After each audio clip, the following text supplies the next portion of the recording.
So this video is to show you how to go from how to cite a website in MyBib. Now this is a little different. The first thing you have to do is you have to make sure you have the extension that is for MyBib. Now remember, an extension is a Google program where you can utilize it within a website. So it's the ones that come up here to the right of your URL bar, and they're the ones that are right here.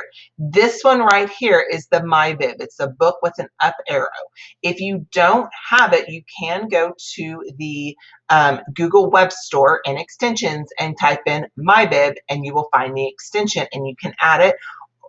For most of you guys, it should be added to your extension bar. Now, when you're in this, it is something that you don't have to be signed into. You'll notice that I've pulled up my MyBib account on another tab. And the reason I've done that is because I would like to be able to, I want this clicked on. You'll see the study skills project is clicked on, because when I start doing websites, it should deliver it to my MyBib study skills project instead of a new project or just adding it to random things. So that's one of the reasons I make sure and do that, is to have my MyBib account, and I can go back and forth and make sure it's in there. So I have actually already done my research, and I have pulled in a couple articles from World War II. So I'm going to show you a couple of different ways to do this. Now, when I am here, I want to remind you guys, this is from another PowerPoint or another video, but remember, not everything on Google is good information. We talked about the .coms not being the greatest information, but I want to remind you that not all .coms are bad. Historychannel.com or history.com is actually a very good source for you guys, and we know it's valid. So keep in mind, if it has a reputation for being great, then don't worry about it. That's awesome. Like, keep working with that. But that's where you have to make sure you've checked in with everything. Okay. So once you have, you've started looking through this and you're like, you know what, this is definitely something I'm going to use. I need to cite it. What I'm going to do is I'm going to come up here and I'm going to click on my extension, my MyBib extension. And what's going to pull up is, it's going to be, first off, I love this right here. I love it telling me that it's going to be credible.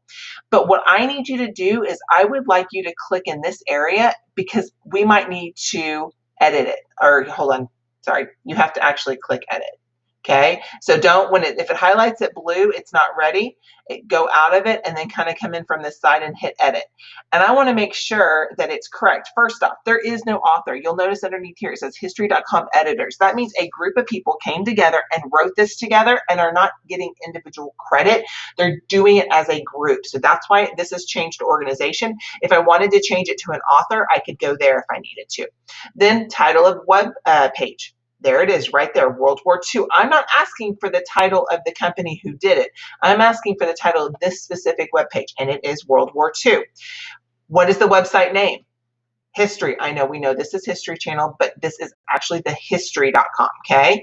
Now it asked when it was published, and it's actually already pulled it in for me, 10/29/2009.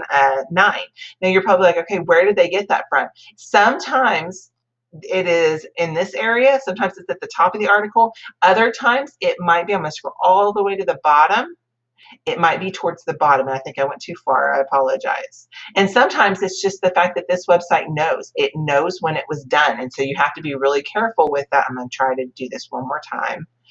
It looks like it's got a lot of galleries from the different things, and that's what that was. And it might be towards the bottom, and look at that right there. You'll notice that it was originally published in 2019, and it pulls it in for you, so that when I'm doing that stuff, that's what's great about History Channel. I'm going to go ahead and go to that edit again, is that it's pulled it in for me. Now it'll pull the URL in for me, and when I looked at it, because as you guys can see, although it was published in 2009, it has been updated in 2019. It doesn't need when it was updated, but when I looked at it, remember, we want to make sure that, there could be a difference between information. They could come out with information tomorrow and change a few statistics. And if my information doesn't say when I looked at it, then my statistics are technically wrong.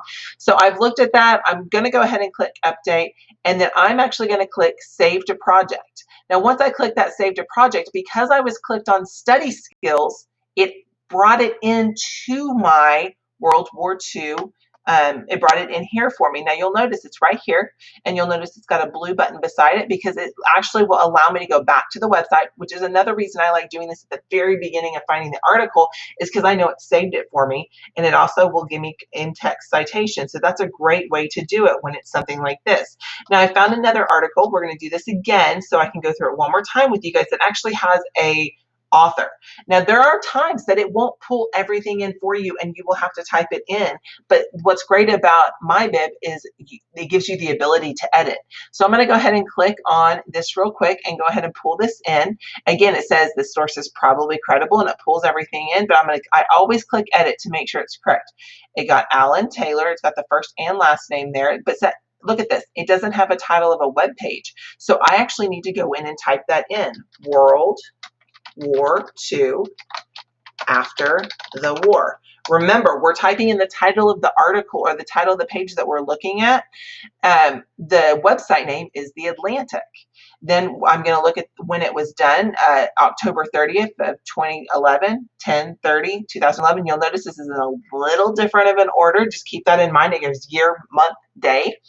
Website is there, and then when I looked at it is there. So I'm going to click update. And so that now it's fixed and it has the title in there. And now because I can hit save to project and it's going to pull me back over to MyBib and it's over in my study skills and it is right there so that it's been pulled in correctly for me. So that's how when I'm getting information from Google, that's how I pull that information in. Now I will tell you guys, it is not required. I'm going to go back here and just click right here and hit the edit button just to show you something.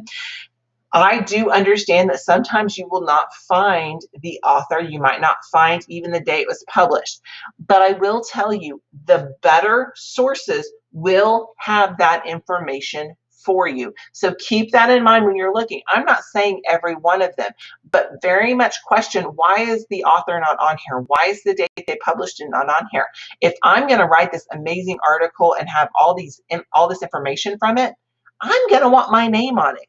Ask yourself, why is there not an individual name on here? Now, for something like this where it's editors, that is a set of authors. So they are telling you the authors. They're just saying as a company, they're moving it as a group effort versus a single effort. And that's different than leaving no name or no organization on it at all. So keep that in mind when you're looking for your study skills research for Google.